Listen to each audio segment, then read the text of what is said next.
Radhe Radhe, a spiritual good morning to one and all. Saturday, August 6, 2022, Mommy and I are here to record our recap video for today's Bhagavad Gita study session for chapter 6. Radhe Radhe everybody, and today we covered verse number 3 and 4. Let's talk about it. Yes, so up on the screen, the cover slide, we did cover chapter 6 verses 3 and 4, as always preceded by quiz questions. We would like to encourage you to take a look at them later. And then chapter 6 verse 3 and chapter 6 verse 4, similar catchphrases, common word elevation, but also alliteration with eligibility and evaluation. So first up, chapter 6 verse 3 is about understanding where one is in the process of yoga and what one needs to do as a criteria. So elevation, eligibility, Sri Krishna tells us in chapter 6 verse 3 that for beginners, they will certainly be encouraged and recommended to continue and perform karma yoga, working without attachment to worldly objects and the fruits of one's actions, but instead channeling all those activities and intentions for the humble service of God. So that is for beginners.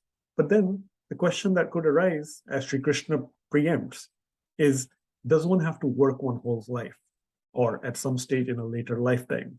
The answer is no, when one has the eligibility meeting the criteria of being much more evolved or elevated in that process or along that process of yoga, then one can progress to karma sannyas. So here really in chapter 6 verse 3, we get a reminder from chapter 3 verse 2 and chapter 5 verse 2, where Sri Krishna had answered some of Arjun's questions about which path to follow between two different options and which is more beneficial. So it was always about karma yoga, and that is the recommended path for most of us. However, when one is eligible enough, which we'll explain in the next verse, then one can progress from karma yoga to karma sannyas. As a reminder, karma sannyas is not about just giving up certain rituals, leaving the world and feeling detached, but it's really about renouncing worldly objects and those cravings, as well as the fruits of one's actions. So it's not just external, but both internal as well. And so here we also saw that yoga is used in two terms, two different ways. Yoga is that goal, union with God. It is also the process we follow to get that union with God. We have seen different kinds of yogas so far in the first 5 chapters of the Bhagavad Gita. We will see more unfolding in the next few chapters, but all that kind of is akin to a ladder. Mummy will explain 2 terms for the beginning and the end of the ladder from a Sanskrit concept, but as we progress, we'll then be able to transform from mostly karma yoga and then eventually at some point into karma sannyas. The word I wanted to point to others is, or to everyone, is that when we are a beginner, we had once talked about neophyte. So please keep that again in your notes, Neophyte. That's the term for beginner spiritual aspirants. Chapter 6, verse 4, then, as I mentioned, is elevation evaluation. Therefore, now being able to have a quick spot check or a sniff test as to when one actually is elevated in yoga. And that evaluation is, in a way, as we've covered, when one is neither attached to sense objects or to actions, and because one has given up the fruits of one's actions, then that is a clear way of understanding and observing that one is no longer attached to worldly things, and one is actually evolved, and you are in that elevated process of yoga. So that in chapter 6, verse 4, is the answer to a potential question from the previous verse as to how one understands when one is elevated in the science of yoga.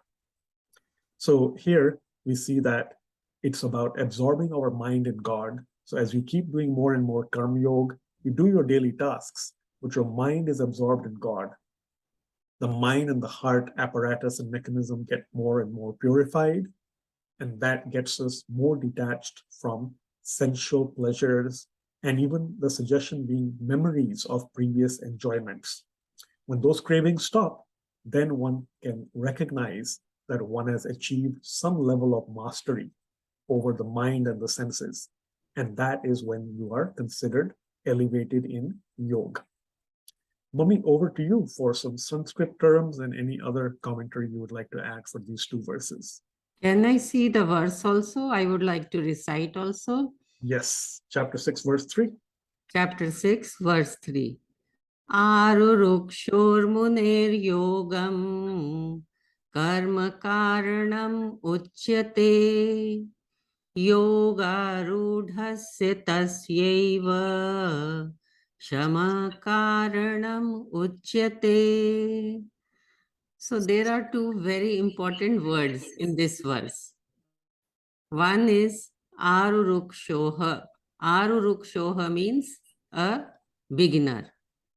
And the next important word is Yoga Rudhasya. That means somebody who is elevated in yoga. So this is the verse where Krishna is talking about. He has been telling us that Karma Yoga is better for normal people. That is what Krishna has been saying, because Karma Sannyas is very tough. Some people may immediately get into Karma Sannyas, and when the difficulties come there, they get scared and they run back. And so first they run away from this worldly life, then they run away from Karma Sannyas. So that's why Krishna has taught us that Karma Yoga is a better path for normal human beings.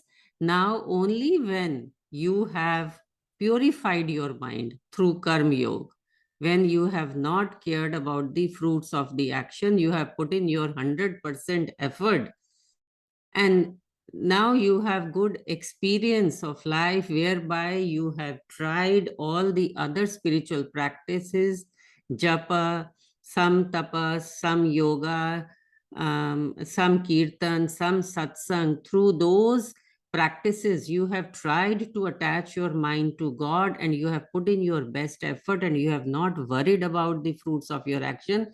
That means then, as a beginner, slowly you have moved up. This is a ladder whereby step by step you keep on moving up by dovetailing your mind towards God. You stop moving towards worldly material enjoyments, and then instead you start control your mind through the intellect, and you dovetail your mind towards God. Start attaching your mind to God, purify your consciousness, purify your mind, and slowly your consciousness gets absorbed in the divine. Now, in the next verse, then Krishna is saying that slowly you move up the path of spirituality, and that is when you can move on to karma sannyas. Now, those people, they are called yoga rudha. That means now their mind is steady and they can move on to karma sannyas. Now, karma sannyas also, you cannot give up everything. It's all now you are offering to God. Everything you are doing in the loving devotion to God. So let me recite the second verse, verse number 4. This is elevation, evaluation. So now Krishna is saying, evaluate yourself. Where do you stand? How controlled is your mind, and how absorbed your consciousness is in the divine. So how does it work? Yada hinendriyartheshu na karma svanushajjate sarva sankalpa sannyasi yogarudhastadochyate. So here Krishna is saying that now you try to evaluate yourself, and slowly when you are at this situation, then meditation is the goal towards God realization, because now your mind is so much into control, it is not running into worldly pleasures, it is totally centered, it is steady, And then through meditation, you can try the union with God. I hope that helps to understand, Gagan. Yes, absolutely. So we've understood the eligibility criteria as well as then the evaluation of where one is or if one is elevated along that process of yoga. In fact, going back to chapter 6, verse 3, there is a very essential comment here in the translation, tranquility in meditation. So as part of today's class, we also then did a meditation practice, a very, very endearing one, if I may say so, that fits in with the flavor of Janmashtami that is now unfolding over the next 2 or so weeks with a lot of activity taking place at the Radha Krishna Temple of Dallas in Allen. Started off yesterday. There's a wonderful cultural exhibition with exhibits for us to understand and see depictions of Sri Krishna's Leelas. I think, Mummy, you had helped set up some of that, so you probably can relate even more to it. Well, we are just in the process of putting everything up, and this is about the different exhibits about Krishna's life that we are trying to put up at Radha Krishna Temple, and we are wholeheartedly inviting everybody to come and join us over the next this week and next 2 weeks. There is going to be cultural program whereby Krishna's Leelas are being depicted, and in the exhibits we are showing that how Krishna was born in a jail, and then how Vasudevji takes him to Gokul, and what are the Leelas he did in Gokul, and then Govardhan Leela and the Makhan Chor Leela. So there are beautiful exhibits. Do come and visit us at Radha Krishna Temple and join us in the grand celebrations of Janmashtami. It's a very, very blissful celebration which really takes our mind towards God. Because through Nam, Roop, Gun, Leela, Dham, these are the ways with which we can attach our mind to God. And that is what at Radha Krishna Temple we all are trying to do. Yeah, very, very exciting. And of course, for those who can't visit in person, some of those events will be available online as well. So do follow the website and keep track of the calendar. Of course, two Fridays from yesterday, so August 19th, that's going to be the Janmashtami celebrations all the way till midnight with the arrival of baby Krishna. Till then, of course, as I said, we did that meditation. You can check it out in the link in the slides that will be accompanying the notes. And really, as I said, endearing. Enjoy that video because it is for baby Krishna and a meditation. And my final comment is with regards to the ladder, I'm reminded of a quote by Swamiji where he says, instead of struggling with the entire journey at once, focus on the next step. It is many such steps in succession that create a giant leap. I'm going to try and show this as well here. This is from a retreat we had received. So instead of struggling with the entire journey at once, focus on the next step. It is many such steps in succession that create a giant leap. That's from Swami Mukundanandji. Helpful to probably keep in mind. So good luck to everyone on the continuing practices of spirituality and yoga. We look forward to seeing you in the next class, Saturday, 13th August 2022. Till then, thank you and Radhe Radhe. Radhe Radhe.